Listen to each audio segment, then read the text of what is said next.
We are joined by a past radio voice here in North Bay, one that you will be very familiar with. Peter McKeown joins us by phone. Good morning, Pete. Good morning, Kevin. How are you? I'm great. You know, we haven't talked in so long, and I wish we were connecting under happier circumstances. But, True.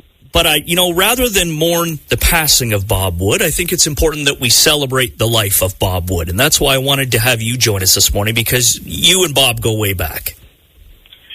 We do, Kevin, and I'll tell you, it's been quite the 72 hours because it kind of puts so many things in perspective. And I, like so many people, have stories about Woody and memories about Woody, but mine begins with gratitude because he was, I came there in 1985 to do TV sports, and he was very helpful to me, and then I moved over to the morning show and more so helpful to me, and I learned so much from him. And I'll say this, Kevin, I've been listening to you this morning, and it's like listening to Woody. Like, we all, after Bob Wood, you're doing the radio show that Bob Wood would have done in the 70s, and it just sounds so great, and it's a tribute to the legacy, not only for North Bay, but to the many broadcasters that he helped mentor along the way, and I was blessed every day to say I was one of them.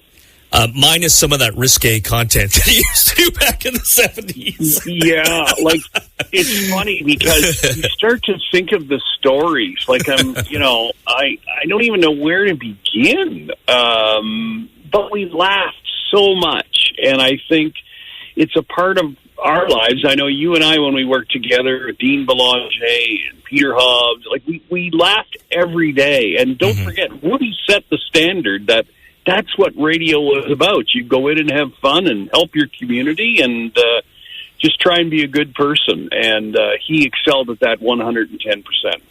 Peter McKeown's on the phone with us as we discuss the passing of Bob Wood and the life well lived by Bob Wood. And, you mentioned giving back to the community. There were things that Bob did that everyone was aware of, but there was a lot of stuff that Bob did behind the scenes to help people out that others had no idea. And I'm talking about, like, paying for people's groceries, and there'd be somebody that was living on their own, so he'd make sure to deliver them flowers on a regular basis. That stuff was happening for a long time.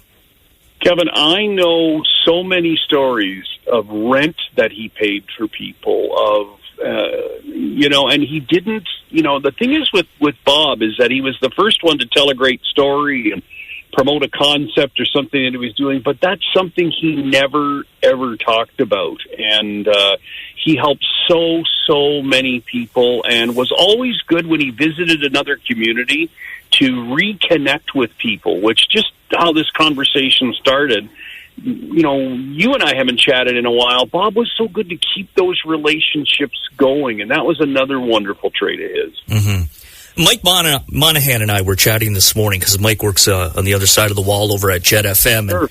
and we were saying how, it's not like this as much anymore, but, politically, if you're a different color, red, blue, orange, whatever, there's sometimes a dislike just because of that. But when it came to Woody, I found it didn't matter what party you followed, everybody liked Bob. Funny you say that, because the world has changed so much, and that's one thing I've noticed the last week in reading things about him and people chatting about him. It wasn't about politics. It was about being a great part of your community. And, Bob Wood took me the greatest piece of advice when I started. Peter, go to the opening of an envelope. And I always took that to heart, like, be out in the community. And that's because he helped so many people. It wasn't the party stripes he wore. It was his help and the pride he had in the community. I remember when he worked so hard to save the base at that time. There was so much legwork behind the scenes. And Bob was just so involved and so into it. And listen, he could run as an independent and win easily, Kevin. Mm-hmm. It's funny you mentioned the opening of an envelope, because I still pass along that advice to broadcasters, young broadcasters. I always attribute it to you. but listen, Kevin, I'm a one-act pony, and everything I did I learned from Woody, and I'm grateful for that. Because the thing that Bob told me is never mail it in. And I think he did everything to excel. And listen, when people pass, we always talk about the positive things and that sort of thing. Woody was just so full of joie de vivre, as they say, and so many of us learned so much for him. But the hijinks we got up to and the trouble we caused when we were competitors, we would give out prizes to each other's listeners, and I remember our GMs would be yelling at each other. And matter of fact, I was thinking today, the only time he ever got mad at me is I was doing the PA at a Centennials game, and we used to make calls sarcastically, like 2 minutes for tripping, right? And so I did that one time, and the referee wanted to throw me out of the PA booth. And he said, "Who am I speaking to?" And I said, "Bob Wood." And, of course, Woody does the next game, does the very same thing, calls up, "Who am I speaking to?" "Peter McKeown."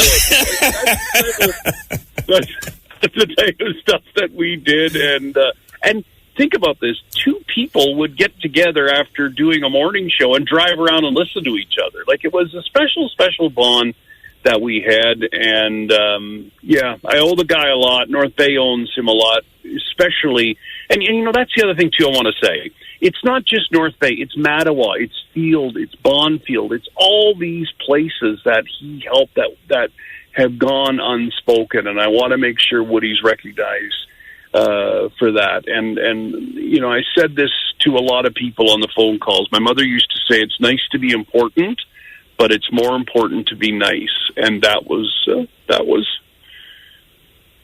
my friend Bob. Kevin. Thanks for checking in, Pete. We really appreciate it.